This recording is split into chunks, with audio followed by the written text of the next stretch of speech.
Well, we are going to go ahead and get started. On behalf of my co-chair, Dr. Srijan Chen, and the whole planning committee, welcome to the Depression on College Campuses Conference. My name is Todd Sevig, and I'm the director of our Student Counseling Center here on campus called Counseling and Psychological Services, or CAPS, and I'm also one of the co-chairs of this conference. And I'm so happy and proud to be co-chair. I have many joys in my work life, and this is one of them. We are having our second virtual conference. And while we all miss the in-person, hallway, in-between program conversations, we are so happy and filled with gratitude to offer this conference. We are still in person. We are still together, and we still care about college student mental health. Nothing about a pandemic can change that. And we so appreciate you being here for this conference as we acknowledge, reflect, and reimagine student mental health on our campuses. One of the hallmarks of this conference has always been, from day one, from the beginning, a multi-focus, multidisciplinary, multicultural, multi-roles, different roles on campus. And it's long been the vision that in order to advance our work regarding student mental health, we need all of us to be engaged within our different roles: students, faculty, advisors, mental health professionals, researchers. So each year we have attendance from each of these areas. And a moment to acknowledge John Graydon, the longtime chair of the UM Department of Psychiatry, founder of the UM Depression Center. This conference was his vision, his passion, and his leadership. And it wouldn't have happened without that and without him. So let's celebrate that for a moment. After all these years of having this conference, and I've been at all of them,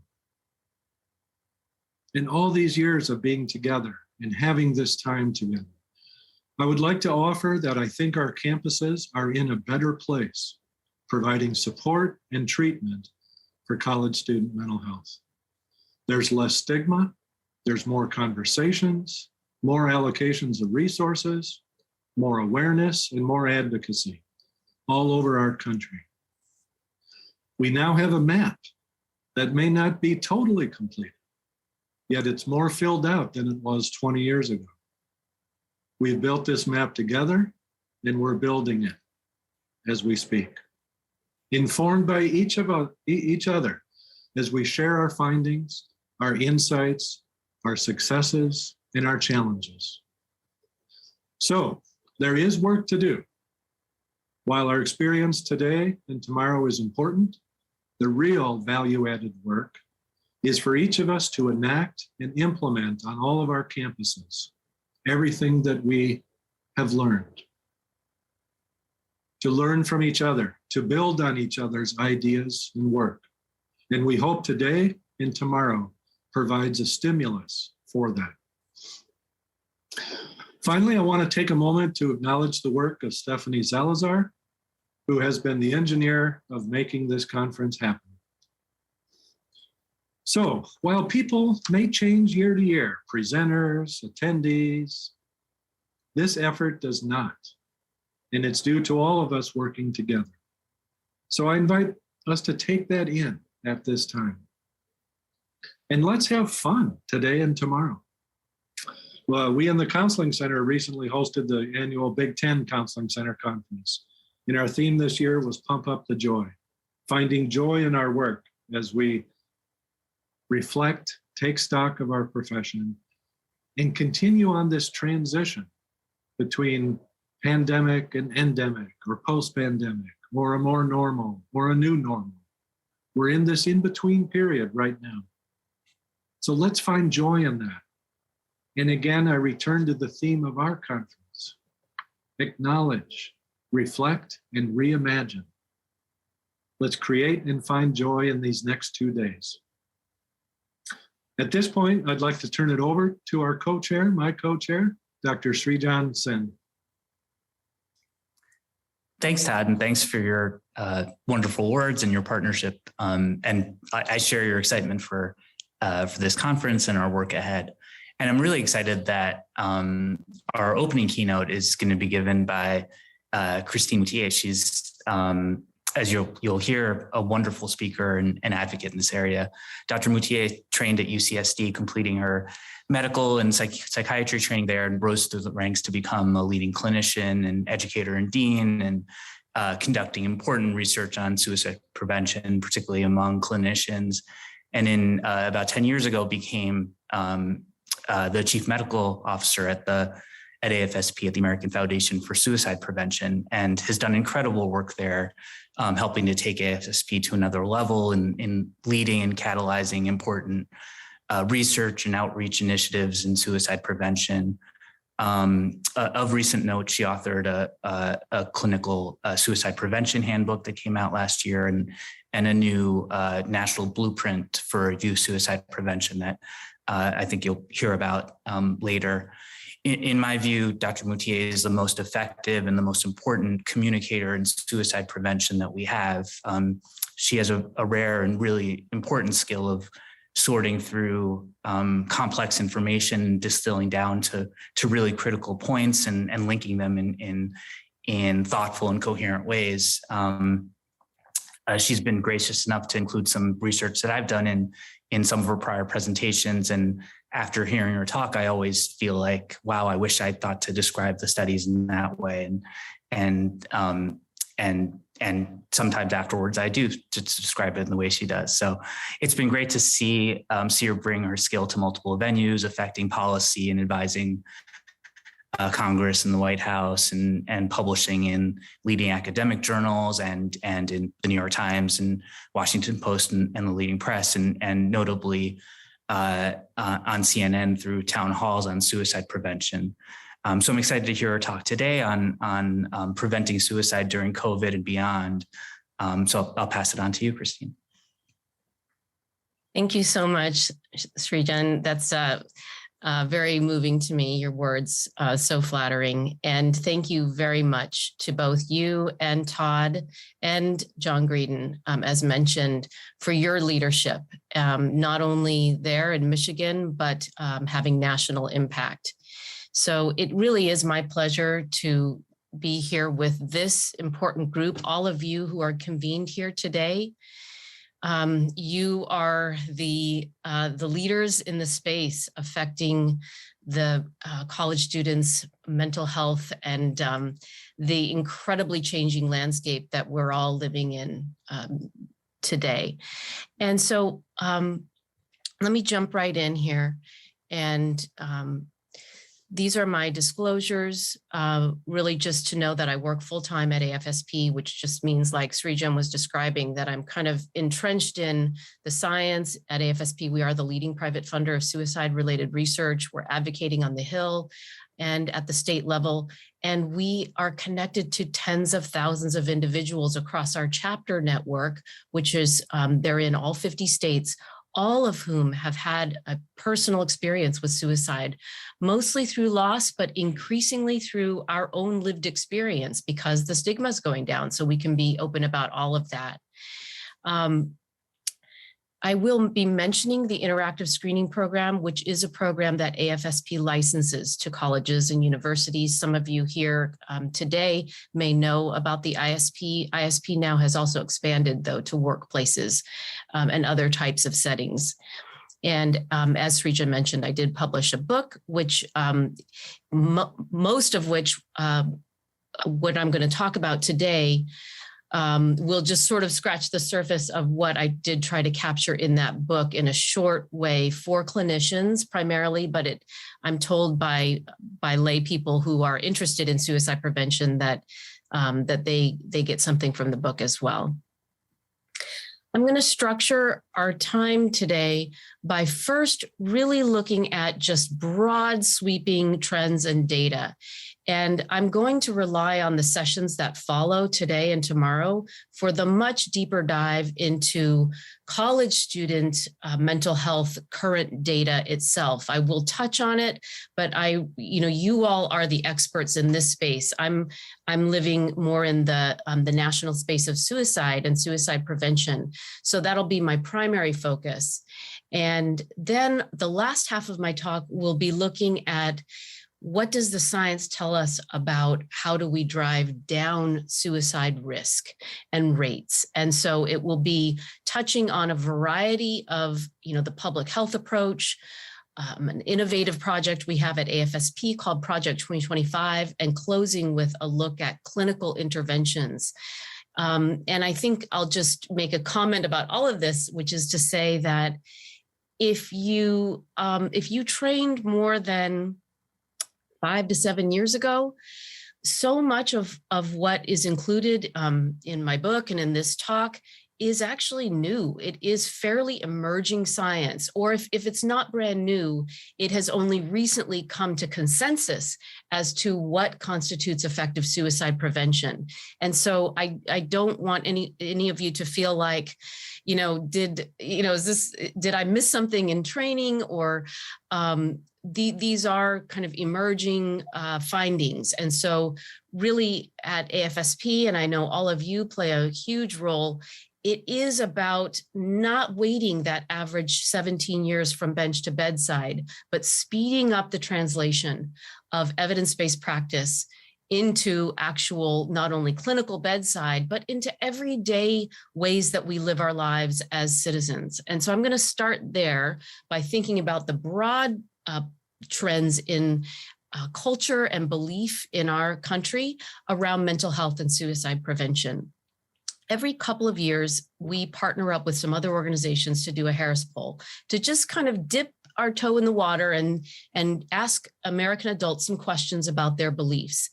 And these beliefs about mental health and suicide prevention have increasingly, this one was from last year during the pandemic, that now it's about 94% of American adults say that their mental health is as or more important than their physical health. And so this sense of opening up and stigma going down is truly reaching across the nation. It's not just sort of pockets of experts who know this and believe this. And so I would say that those are all fantastic trends, but that we have a lot of work to do to deepen those attitudes into more of a working knowledge that would really constitute a greater mental health and suicide prevention literacy. We've all been seeing the data around levels of distress, suicidal thoughts, depression, anxiety, substance use, and many other indicators of just deep-seated uncertainty, anxiety, and distress in our nation, and of course, affecting different people in different ways. I will draw your attention to something called the CDC Household Pulse Survey, which they innovatively thought of starting at the beginning of the pandemic. And every 6 to 8 weeks or so, they survey a large swath, not just the usual 2,000, representative sample, but like 60 to 90,000 American adults. And you can find it there, that lower visual.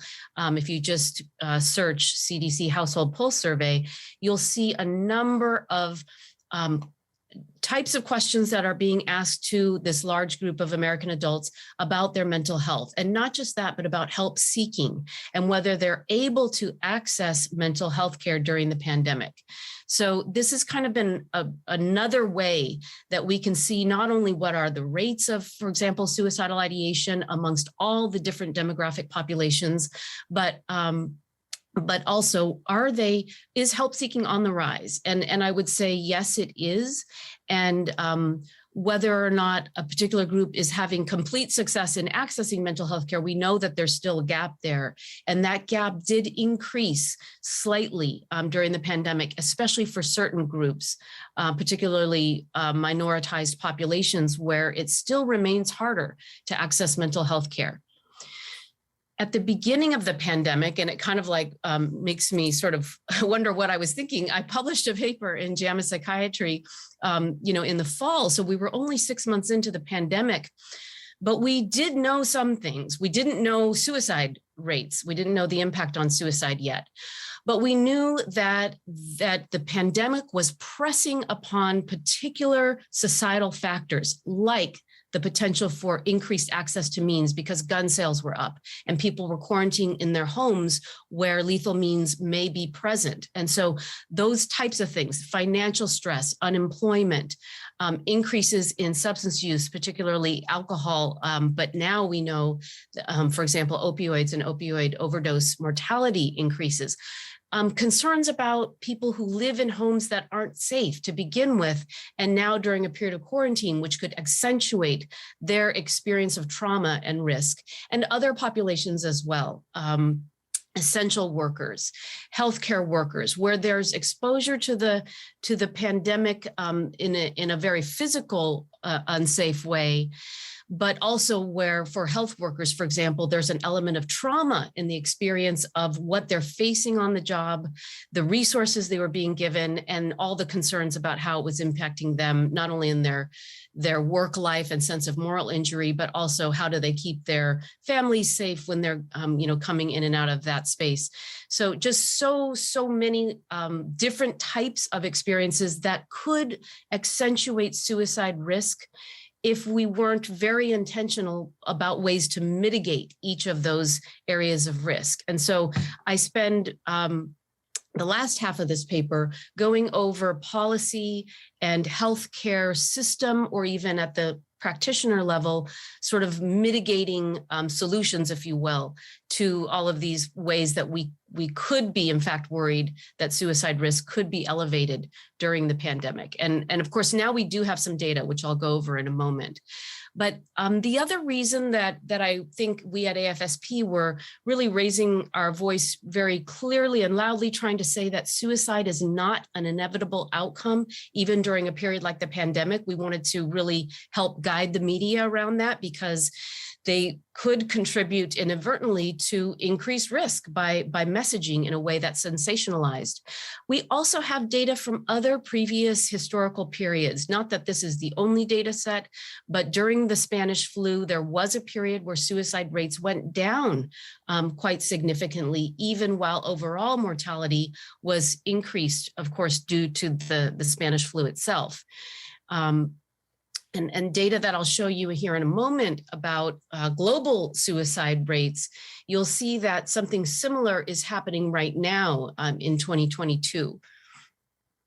Now, as mentioned, just kind of pulling back out into the large cultural space for a moment, we see that the use of self-disclosure and narrative storytelling can be very positive for, and actually probably was a game changer sort of tool used for other social movements of change, whether they were about health issues or things like LGBTQ status. These are all relatively, well-known celebrities, athletes, et cetera, who have been speaking publicly about their experiences with suicidal thoughts, suicide loss, or mental health experiences.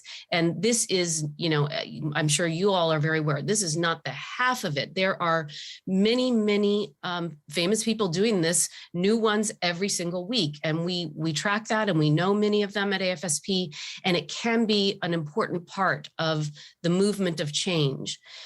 We know that because of the growing science that really tells us that while complex suicide is a health issue and a health outcome, meaning it's complex, being affected by many things, culture, beliefs, societal trends, environmental things, but that is true, by the way, for other complex health outcomes. That science, along with these voices of advocates, and including you all, I'm sure, have led us and other experts to really clearly say we need to change our terminology. That old phrase, commit suicide, does not make sense. We don't say commit cancer as if it's a choice or a morally reprehensible type of issue. And so we want to root that out. The Associate Press style book has made that official change. So the official language being recommended to journalists is plain language like killed himself, took her life, or the more official phrase died by suicide. For clinicians, I think it is important that we try to avoid inadvertent judgmental terms like successful or failed attempt, which really are unnecessary in the end because attempt implies that they did not die by suicide. In the clinical sphere, we also have used phrases like gesture and manipulative to try to be descriptive, but I would just caution us because we have probably led ourselves down a path of inadvertently, it may be in a way, thinking about suicide risk as sort of they're either really truly at risk or they're not when we use terms like manipulative. And so we just want to be very, very clear, as clear as possible, and trying to avoid any phrases that imply judgment. So as mentioned at AFSP, we've been very active during the pandemic. It was, like all of you, a time where we had to suddenly switch gears, go into a virtual mode of working. And for our chapter network, that meant changing over to in-person Out of the Darkness walks and programming events. They're very, very frequently in schools, faith organizations, workplaces, giving our suicide prevention education programs. And all of those were able to switch over to virtual and very, very active. We also have been involved with the media for years, but that really did accelerate to some extent. By my count, we've done over 200 national media engagements since the pandemic started. And again, so we use each of those opportunities to try to have a very clear message that, whenever we talk about suicide, we always want to have a message of the potential preventability of suicide, which, by the way, doesn't mean that every instance is preventable, but it means that overall we have work to do in order to drive down risk and suicide rates. And again, just to make the most of trying to mitigate any potential for contagion. And this is just a snapshot where, some really kind of wild media headlines got going at the beginning of COVID. And one of my memorable moments was being the fact checker for the Associated Press when the president was making claims about escalating suicide rates long before we actually had data. And that he was not the only one. There were a number of people who get confused between reports of suicidal ideation having been increased and suicide rates, which we know are very, very different things, but to the lay person and sometimes to the media, those get conflated. Okay. Some of our key partners, especially during the pandemic, and I put circles around the ones that might have a more direct impact on youth and young adults, is previously existing partnerships that we had with some major media outlets like Netflix and Viacom CBS really became more active even during the pandemic. So for example, Viacom CBS put together with the help of us and other experts, a mental health and suicide prevention entertainment media guide that if you search that under, Viacom mental health guide, you will see a very detailed and I think helpful guide that not only goes over how to represent storytelling and how to do that well, according to, some research that shows not only the potential for contagion, but for the potential for good imitative behavior when help seeking is shown in various narratives and entertainment. And also with advice like including experts and lived experience experts in the crafting when content creators begin to think about a show or a film. Another important one that I will mention a little bit later as well is a partnership between AFSP and the American Academy of Pediatrics that has just culminated last week in the release of their first major suicide prevention, effort that they're calling the first National Suicide Prevention Blueprint for youth and young adults. So I'll mention more about that in the clinical section, actually, I think. Now, all of this is to say that the pandemic is not the only thing that affects suicide risk, right? Obviously, suicide risk is highly multifaceted and multi-layered. For any individual, there is not a one cause effect phenomenon when it comes to suicide. And so that means that there are many other issues to be paying attention to, not just those that are in this moment related to, the timeliness of the pandemic, but obviously people with pre-existing mental health conditions, difficulty accessing care, perfectionistic traits in their cognitive makeup, and things like that. I just saw the tragic story about the suicide death of a student. A college student who was an athlete. And like many of those stories, if you read through them, I oftentimes notice that when, not speaking about any one person in particular, and also really truly speaking to the heterogeneity of the path to suicide risk, but that for some people, that sense of perfectionism, the identity as always top of your game, whether it's academically, athletically, et cetera, when that trait converges with other life stressors and mental health experiences, it can be particularly challenging from a suicide risk standpoint, because that sense of self and maybe sometimes affecting their ability to even allow themselves to see themselves as needing help, and as that vulnerability and strength can live side by side, and in fact does in all of us as human beings, that those are important realizations to be had. Okay, so what do we know about suicide rates? And so we now do have finalized CDC data for the year 2020. And so I go back all the way here to about 1980, so you can see the way things were trending. Obviously, for the last 20 years or so, it was actually 1999, when the national suicide rate began trending upwards, and year over year for the next 18 years had a 35% increase, until the first downgoing trend that we saw was in 2019, with a 2.3% decrease from 18 to 19. And now in 2020, a further 5% decline. So that is, of course, welcome and good news. However, it is important to look at some of the nuance in that data as well. Now, I am part of an international collaborative of suicide experts we're now up to 34 countries or regions around the world. And so that finding that I just showed you, the 3% decrease, it was a 3% decrease from 2019 to 2020, does appear to be mostly consistent with other countries as well.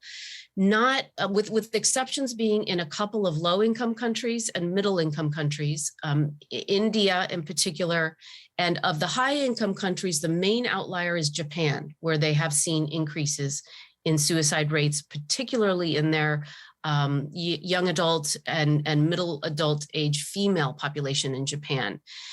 In some of those countries, particularly Japan and India, there may be some other factors at play, we think, that relate to contagion, actually, with some well-known celebrities whose suicides were messaged very, very widely and perhaps sensationally. It's important to note that in the US CDC data set for 2020, that this 3% decrease overall is comprised of a 2% decrease among US men, an 8% decrease among US women. Again, those are good news. However, where the disparities are being seen are in the young adult population in particular. 25 to 34-year-old Americans saw a significant increase in their rate of suicide by 4.6%. Whereas 15 to 24-year-olds, there was a trend slightly upward, but it didn't reach statistical significance. And also for Hispanic males and some other minoritized populations, there were increases and not decreases. And so while overall there's this good news of the decrease by 3%, we can't, it's complicated because we can't take our eye off the prize in terms of well, how do we, number one, keep stepping on the gas on policies and practice that will hopefully continue to mitigate risk and keep this downward trend going, but also where we do better for minoritized populations, and those populations we know have been, have had accentuated disproportionate impacts, especially potentially during the pandemic. So this is just a map showing those 34 regions of the world where it really is quite an incredible experience to be on a Zoom call with people from around the world. And some people it's in the middle of the night, and but sharing their data. We have people presenting out on their data, and there's a living review of all of this that's being published, also ongoing, headed up by Jane Perkis and David Gunnell. So some of the takeaways that so far we have to say about suicide during COVID is that it's not an inevitable outcome, even during COVID. Data so far are somewhat reassuring, but with some of these populations I mentioned, young adults and youth and Hispanic males, and probably some other groups as well that didn't reach statistical significance, but their rates didn't decrease. So, and these trends are evolving over time. Even in that international data set, the first 6 months actually looks different from the next 6 months of the pandemic. But there are some silver linings to really think about, acknowledge, and kind of accentuate. So for example, community cohesion that so naturally occurs at the beginning of a large scale disaster or pandemic, like we did see in many parts of the country, that community cohesion could be something that we put into action more strategically, whether it's on a college campus or a workplace or more on a community level. The normalized dialogue about suffering and mental health experiences, as mentioned earlier, with that narratives and those celebrities, but it's also happening in every pocket, every industry that we work with at AFSP. That normalized dialogue is an important first step in taking stigma out of the conversation and really allowing all of us to speak about mental health the way that we would about any other aspect of being human, and certainly about human health. Treatment seeking being on the rise, telehealth services having just sort of busted open for obvious reasons of the virus itself, and the need to remain virtual and to be able to access physical and mental health services. The readiness on the part of policymakers to act has been I would say, bursted into a new level of readiness even, and it already had been improving dramatically over the last 5 to 10 years. And I'll show you some examples of policy change in a moment. And this incredible, important and probably long overdue spotlight on health inequities, and particularly minoritized populations, especially in the suicide prevention field and the research field of suicide prevention, that has been a really important change. But again, as I said, suicide prevention strategies must be implemented now more broadly and at scale. And when I take a step back and look at what is happening in our nation, I would say we are just at the beginning stages of that implementation piece of evidence-based strategies. Again, because so much of it is new, as I mentioned at the beginning. So let me just turn my attention for the next maybe 5 minutes or so to youth and young adult trends. Again, I'm going to say probably things that you are really much more expert in than I am here. So I'll humbly just kind of go over some of this. And again, defer to the experts who will follow this session and who will delve into these things, I think, in a deeper and maybe even more current way. But just big picture, when I think about mental health literacy in America, and particularly for youth and young adults, if you think about the fact that 1 in 4 Americans have a mental health condition or will in their lifetime, that 50% of those health conditions have their onset by age 14 and 75% by age 24. We're talking about conditions that affect youth and young adults. But even to this day, I think it is a less than 50%, probably different for different data sets and studies, are receiving treatment. So that is still a shameful piece of the gap in our mental health literacy, that we would not be saying that about diabetes or, other physical health conditions where there have, the access to care and where stigma has not, has been addressed, maybe long ago if they had stigma attached to their health issues. So, many different data points about the level of distress, and particularly during the pandemic, of college students. So I don't want to claim to be able to do that justice. Some of the peer-to-peer efforts came about because of this data point that said that of those college students who are actually having suicidal thoughts, only half will disclose it. And of those who disclose, 2/3 of them only tell a peer. So that gave some, I think, rationalization to really helping train up peers to know what to do if a peer does relay their suicidal thoughts or distress to them. So again, broad sweep look at this. For college students and mental health, the mental health needs of college students have, you all know this better than I, have been on the rise for more than 2 decades, with a nearly 80% increase in the proportion of students who seek mental health services in that recent decade. So this has raised numerous types of concerns about the role that colleges and universities should be taking on, are obliged to take on, how to meet students' mental health needs in a way that is feasible. Some systems, particularly I think it's 1 in 5 community college systems, if I'm not mistaken, have yet to even take it on. Their policies may say, we simply don't provide mental health services. So there's a huge variety amongst the various college campuses in terms of how they're positioning themselves and responding to this. And of course, the impact on budget is very significant. Because policies across workplaces, campuses, as well as policies, at the national level in our country, oftentimes stem from periods of time when mental health was grossly misunderstood and was viewed largely as willful and disciplinary sort of behavioral issues rather than the true health issues that they are.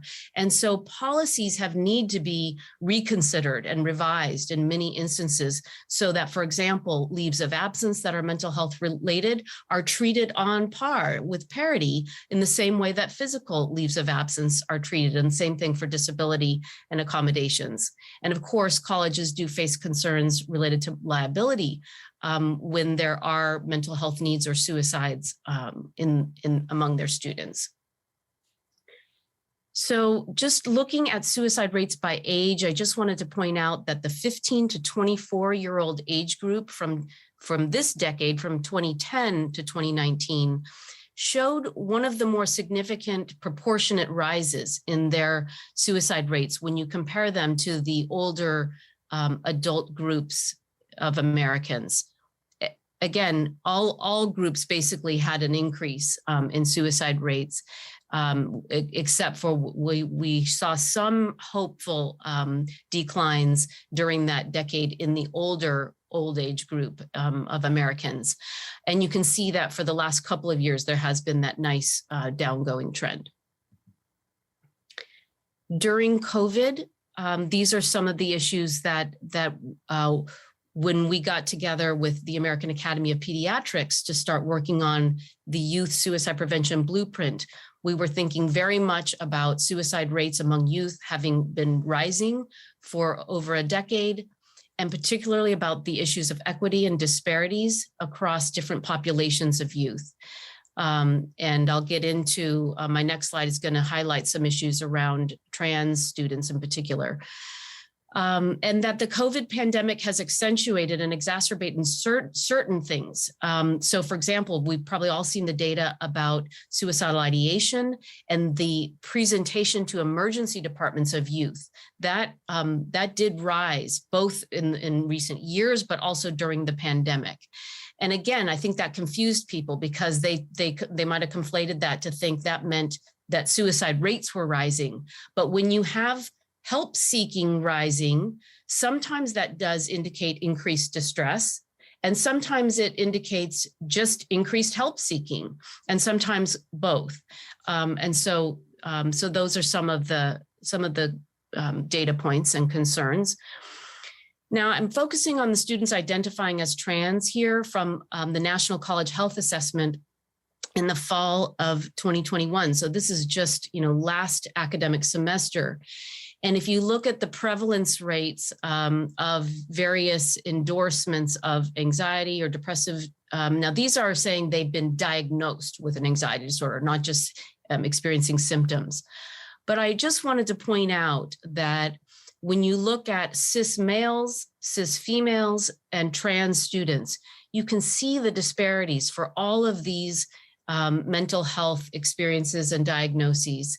And as a parent of a 20-year-old young adult child who now identifies as trans, non-binary, I can tell you that this is real, and it is very personal for me now to make sure that we are extra educated and sensitive to the needs of our trans and LGBTQ youth.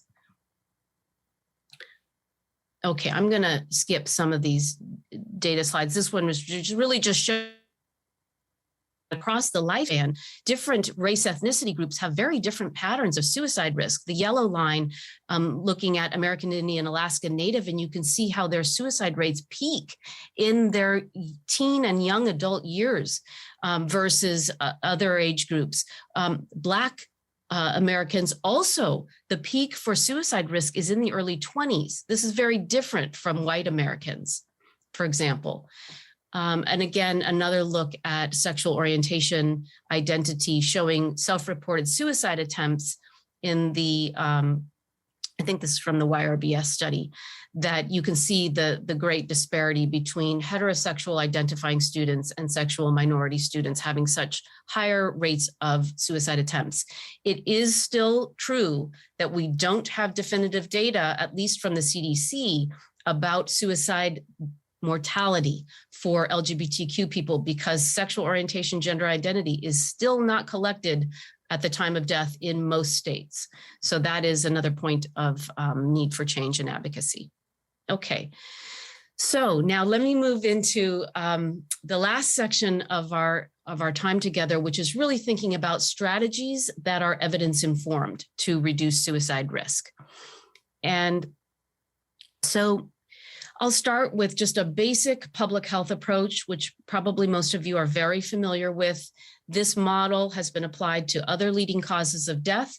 And when we invest in this multi-layered approach where you have universal strategies, universal education and health promotion, and then you have selective and indicated prevention strategies and risk identification long before you even get into the treatment end of things, that you can make an impact on those leading causes of death.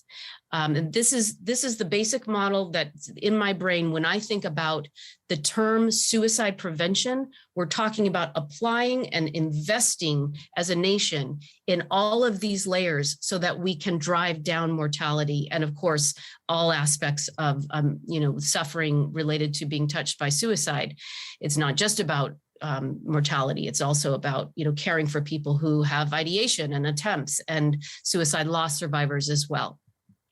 But I think it's a useful model because it can also help when a loss survivor says to you, does suicide prevention mean my loved one's life was lost in vain because it was preventable?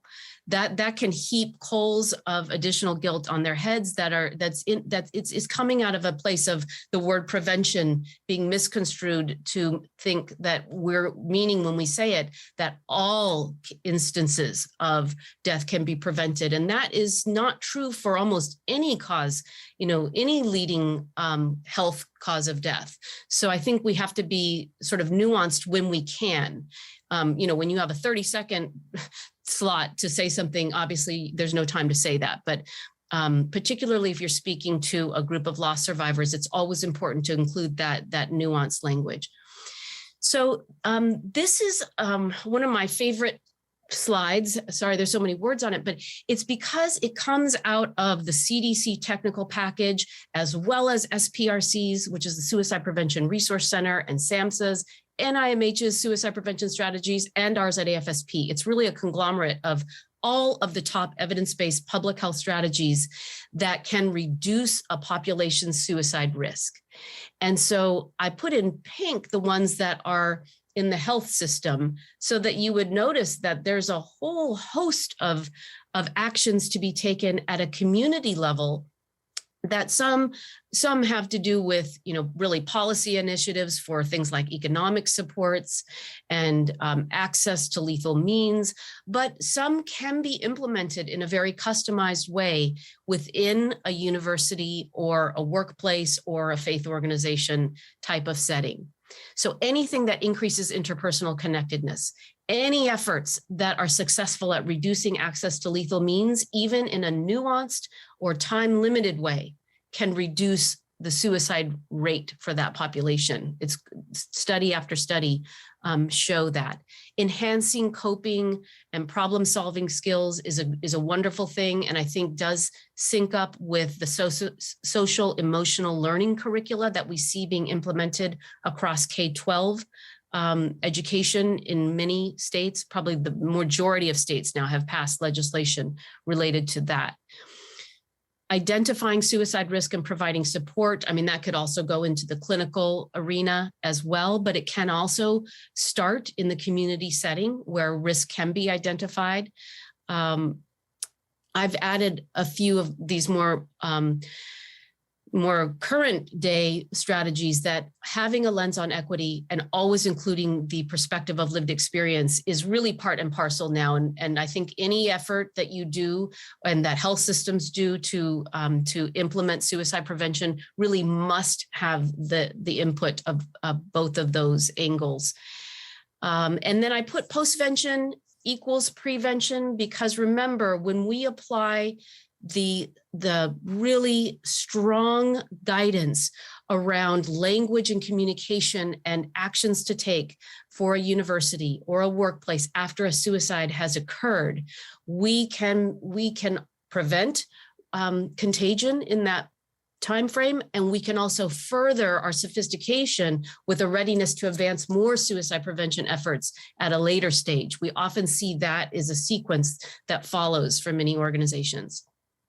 So again, suicide, while complex, is a health issue, and that comes out of a plethora now of a multidisciplinary science.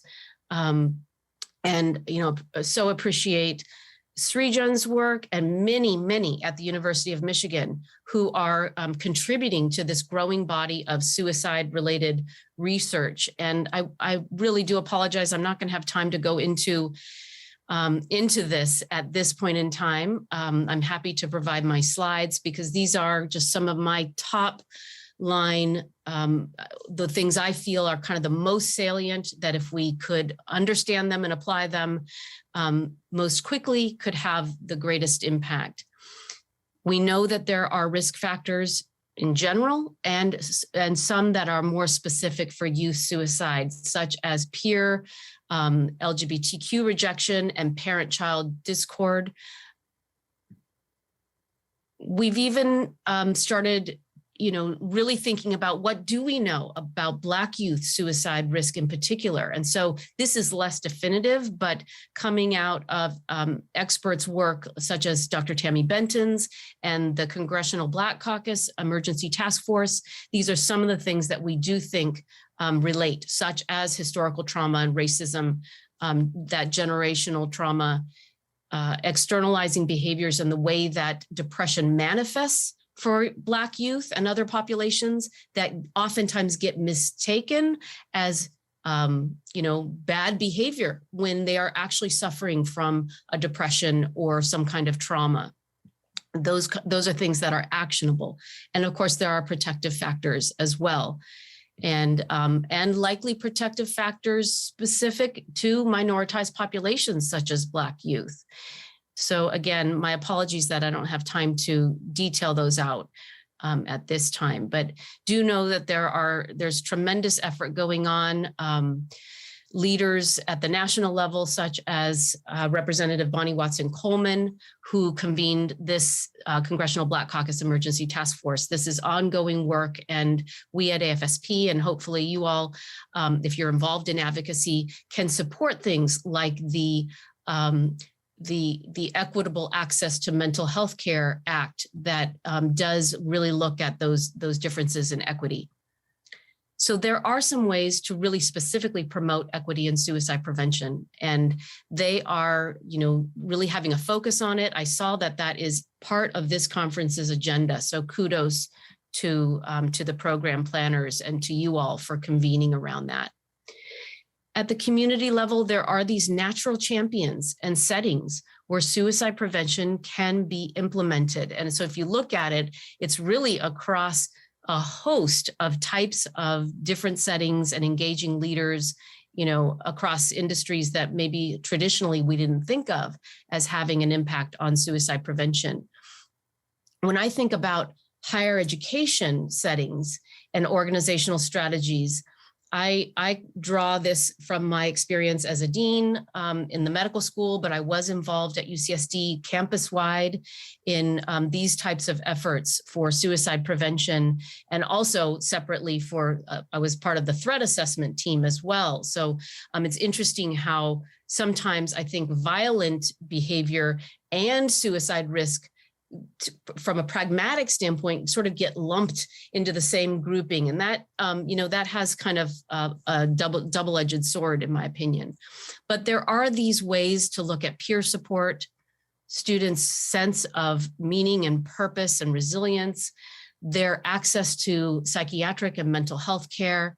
I included there revising those punitive policies, AFSP's interactive screening program, University of California, and many systems and schools have some really nice programs going on. Creating psychological safety as almost like a cultural value on campus is something that actually does sync up with suicide prevention very importantly.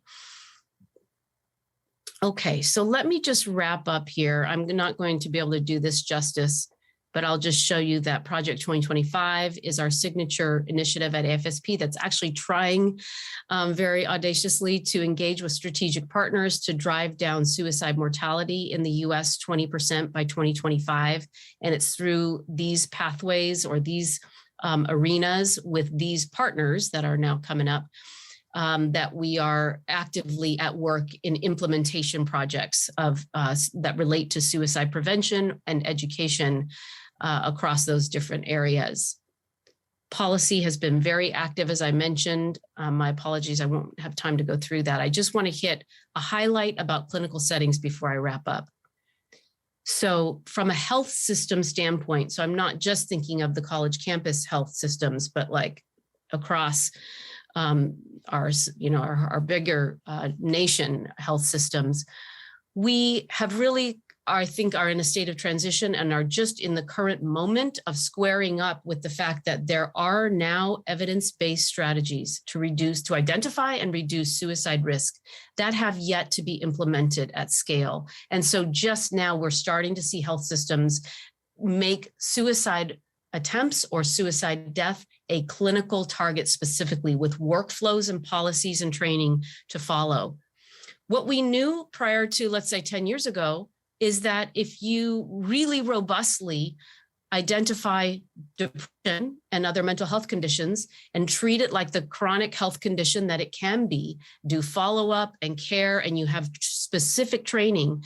This is a study that did that in a high suicide region of Hungary and found that just by doing that, let alone identifying suicide risk, that their suicide rates did go down, mainly by focusing on primary care training and identifying depressed patients and treating them. But now there are innovations in treatment for suicide specifically. And so this is a recalibration in a way for us as clinicians, because we were trained so much in just make the diagnosis and go, treat the depression, treat the PTSD, the comorbid, addictions and personality disorders and so forth. But now we understand that there are suicide specific treatments, that suicide can be viewed as a separate and important clinical target in addition to the primary diagnoses, and that there can be a tiered approach so that it's not just, oh, if they're at risk for suicide, I have to hospitalize them. That is not correct. There should be a layered approach that is very customized and based on the assessment. All of this is summed up in this 2018 recommendations for standard care document that the National Action Alliance put out, that I'll really refer you to as a basic framework for primary care, for behavioral health, and for emergency department settings. Okay, I won't have time to go into the blueprint much, but there is a clinical section that's very robust that I would refer you to, and this is on the AAP's website now. And we did conceptualize this going up through college age, since so many pediatricians actually do stay in touch with their patients even into the college years. Some examples of suicide-specific interventions are here. So these are the therapies that have been specifically designed and studied for suicide risk reduction. And so there are a number of them now, a growing list, which is very exciting, with Cheryl King's youth-nominated approach, where adults are trained in these youth's lives as they're coming out of the inpatient psych unit to have specific actions and follow-up with those youth. And she was able to show reductions in suicide attempts and death. And so I'm just wrapping up here now, that my takeaways I'll leave you with is that we all do have a role to play in changing these societal norms and deepening the knowledge so that we can have true mental health and suicide prevention literacy in our nation. That is the goal. Suicide prevention strategies do require a sustained, strategic, and multi-sectoral strategy across clinical and community systems. Educators, health systems, clinicians, and loved ones, we all have a role to play in suicide prevention. Lethal means, again, play a pivotal role. So if you're worried about someone's suicide risk and you only do one thing, I would say it's two things. Learn how to have a caring, non-judgmental conversation, and make their environment as safe from lethal means as possible, at least for that period of time. Here are some resources to leave you with if you wanted to read up any further. There's the second one down is where you'll find the Youth Suicide Prevention Blueprint. And I didn't mention the JED Foundation or Active Minds much during my talk, but have huge respect for their programs and the work that they do. The ASQ, the ASK, is sort of the most recently robust and validated screening instrument that also has a suicide risk assessment. And so if you've been using the Columbia or some other things and it's all going well, great. But if you're looking for a new screening resource to check out the ASK on the NIMH website. There's my book, and I will end there, and apologies for going a little bit long here. I want to thank you, Dr. Moutier, for that great overview. We do have a few questions if you're willing to take a couple questions, and I do also want to note for attendees that they can go to the expo section to see our virtual resource table, and they can access your website through there as well, so they can get more information on that. So I'm just going to start with this question because I think it was very relevant to the end of your presentation. You were talking about the new advances for depressions and other psychiatric illnesses linked with suicide.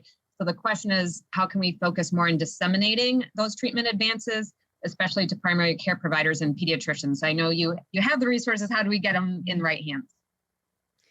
Well, I think if you have relationships with pediatricians, now that the Youth Suicide Prevention Blueprint has been developed and released, because it was done in partnership with AAP, the whole reason to do it that way is so that the field of pediatrics will be engaging with this and really, in a way, owning their own role and their effort in suicide prevention. So the blueprint has very detailed guidance. It's not just sort of a high-level document. So I would just refer that to you. But it is, the big picture question is a very, very relevant one.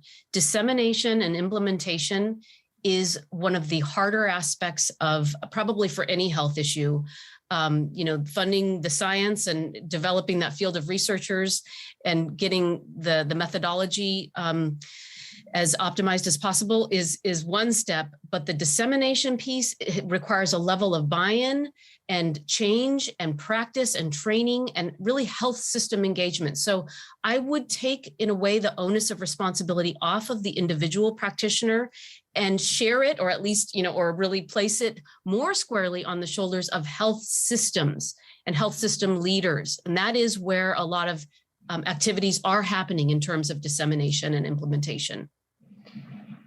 Thank you for that. And also, as you speak to the challenges of dissemination, another question was, how can we more effectively work with television dissemination of effective public health messaging, including social media, and of course, can AFSP play a role in nationalizing some of the efforts? Absolutely. And I think there are many efforts going on. For example, if you look at your own professional organization, so if you're a psychiatrist, APA has its own media, committee that we all work collaboratively together. And in fact, that Viacom mental health suicide prevention media guide I mentioned was a very national effort, and with the input of all fields and organizations who wanted to be a part of that.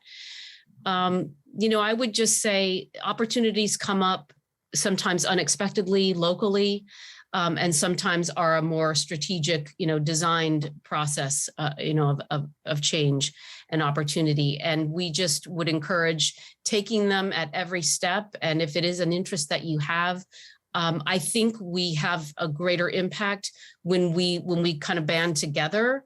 But that's just my own experience. Thank you. And we're just going to do one more question, and then I'll let everybody get to a break. So the question is, there's evidence that more than half of people who die by suicide die on the first attempt. Could you comment about that? Yes, particularly for youth, it skews even more so, perhaps because, and I think it depends on which demographic population is being studied in different studies. But yes, a suicide attempt can be lethal when there was never an attempt before. And I think the ramifications of that are, number one, it gives more sort of emphasis on the need to train pediatricians and to be thinking about suicide prevention at an earlier stage of the lifespan than perhaps we have been thinking before. Also because impulsivity tends to be a bit more prevalent among youth who attempt. And then for key populations such as firearms owners and people who have access to fentanyl and highly lethal means, those have very specific and probably different pragmatic implications as well in terms of actions to take. I think for the clinician, I would just end by saying, for the clinician, the general advice I would have is to be thinking about suicide risk on a continuous basis, especially when you're in a longer term, ongoing follow-up with a patient, and to be constantly revising that suicide risk based on the factors that you learn from their past, as well as the current changes in their life. And I do, in that clinical handbook, there's a very detailed section about what we call a prevention-oriented suicide risk assessment that has to kind of constantly be in evolution during patient care, just like we have our eye on the ball of, every sort of salient clinical factor that we've identified as a target in the relationship. I do think that really speaks to the public health approach that you talked about of coming at it from all the different angles. So I really appreciate that. And I appreciate that everybody is here today to work on this problem. And I'm encouraged by your opportunities and takeaways that there are some, hope for the future. So I'm excited for the workshops today. I do want to let everybody know that the mini workshops will start at 1:15. So you take a little break, just enter the session that you would like.